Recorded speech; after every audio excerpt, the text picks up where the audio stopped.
சென்னையில் சம வேலைக்கு சம ஊதியம் கேட்டு நுங்கம்பாக்கத்தில் உள்ள பள்ளிக்கல்வி இயக்ககத்தை முற்றுகையிட சென்ற இடைநிலை ஆசிரியர்களை போலீசார் ஆங்காங்கே கைது செய்து வருகின்றனர்.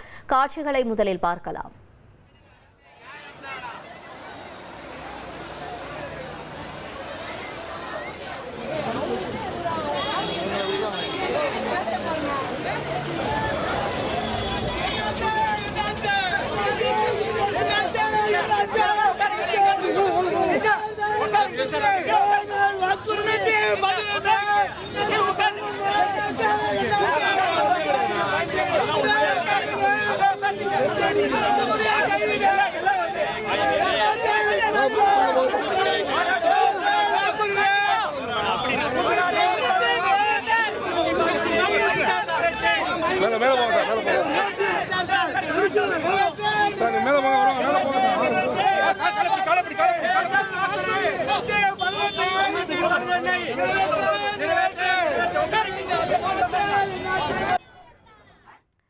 சம வேலைக்கு சம ஊதியம் உள்ளிட்ட கோரிக்கைகளை வலியுறுத்தி பள்ளிக்கல்வி இயக்ககமான டிபிஐ வளாகத்தை முற்றுகையிடும் போராட்டத்தை இடைநிலை ஆசிரியர்கள் சங்கத்தினர் அறிவித்திருந்தனர்.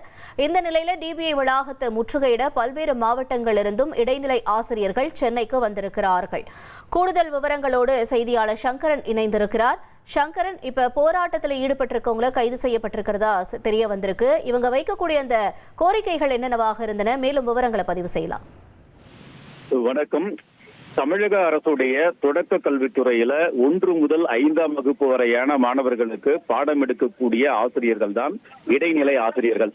2009ஆம் ஆண்டு வரை பணி நியமனம் செய்யப்பட்ட இடைநிலை ஆசிரியர்களுக்கு சம்பளம் அதிகமாகவும் 2009க்கு பிறகு பணி நியமனமான அதே இடைநிலை ஆசிரியர்களுக்கு சம்பளம் குறைவாகவும் கிட்டத்தட்ட ஒரு 6000 ரூபாய் அளவிற்கு வித்தியாசம் இருக்கக்கூடிய சூழலில் அந்த சம்பள முரண்பாட்டை களைய வேண்டும். ஒரே துறை, ஒரே கல்வித் தொகுதி, ஒரே அரசு பள்ளிகள், ஆனால் சம்பளம் மட்டும் வெவ்வேறு. இது எப்படி சாத்தியமானது? இதை சரி செய்ய வேண்டும் என்பது அவர்களுடைய ஒற்றை கோரிக்கை. சமவேளைக்கு சம ஊதியம் வழங்க வேண்டும் என்று தொடர்ச்சியாக பல ஆண்டுகளாக அவர்கள் போராட்டம் நடத்தி வருகிறார்கள். 2009க்கு பிறகு பணியில் சேர்ந்த இடைநிலை ஆசிரியர்கள் கிட்டத்தட்ட 21,000 பேர் இருக்கிறார்கள். 21,000 பேருடைய சம்பளத்தை சரி செய்ய வேண்டும் என்பது அவர்களுடைய கோரிக்கை. இந்த நிலையில் இந்த கோரிக்கையை வலியுறுத்தி டிபிஐ வளாகம் முற்றுகை போராட்டம் என்று அறிவித்திருந்தனர். இன்று காலை முதலே சென்னை நுங்கம்பாக்கம் கல்லூரி சாலையில் ஏராளமான போலீசார் பாதுகாப்புக்கு குவிக்கப்பட்டிருந்தனர். இந்த நிலையில் சற்று முன்னதாக சென்னையின் பல்வேறு பகுதிகளில் இருந்து நூற்றுக்கணக்கான இடைநிலை ஆசிரியர்கள் திடீரென்று கல்லூரி முன்பாக குவிந்தனர். சாலைகளில் ஆங்காங்கே வெவ்வேறு இடங்களில் ஒவ்வொருவரும் ஒவ்வொரு குழுவாக சாலைகளில் அமர்ந்து ஆர்ப்பாட்டம் நடத்தியதால் மிகப்பெரிய பரபரப்பு ஏற்பட்டது. ஒவ்வொரு இடத்திற்குமாக சென்று காவலர்கள் அவர்களை கைது செய்தனர். கைது ஆவதற்கு மறுத்த ஆசிரியர்களை குண்டுகட்டாக போலீசார் கைது செய்தனர். சங்கத்துடைய பொதுச் செயலாளர் ராபர்ட் உள்ளிட்ட மாநில நிர்வாகிகள் மற்றும் தமிழகம் முழுவதிலும் இருந்து வந்திருந்த இடைநிலை ஆசிரியர்கள் என்று கிட்டத்தட்ட தற்போது வரை 200க்கும் அதிகமான ஆசிரியர்கள் கைது செய்யப்பட்டிருக்கிறார்கள். தற்போதும் அந்த மறியல் போராட்டம், கைது என்பது தொடர்ச்சியாக நடைபெற்று வருகிறது. கடந்த திமுக அந்த தேர்தலின் போது வாக்குறுதி எண் 311 மூலமாக இவர்களுடைய பிரச்சனை சரி செய்யப்படும் என்று அறிவித்ததை நிறைவேற்ற வேண்டும். அதுவரை போராட்டமானது தொடரும்.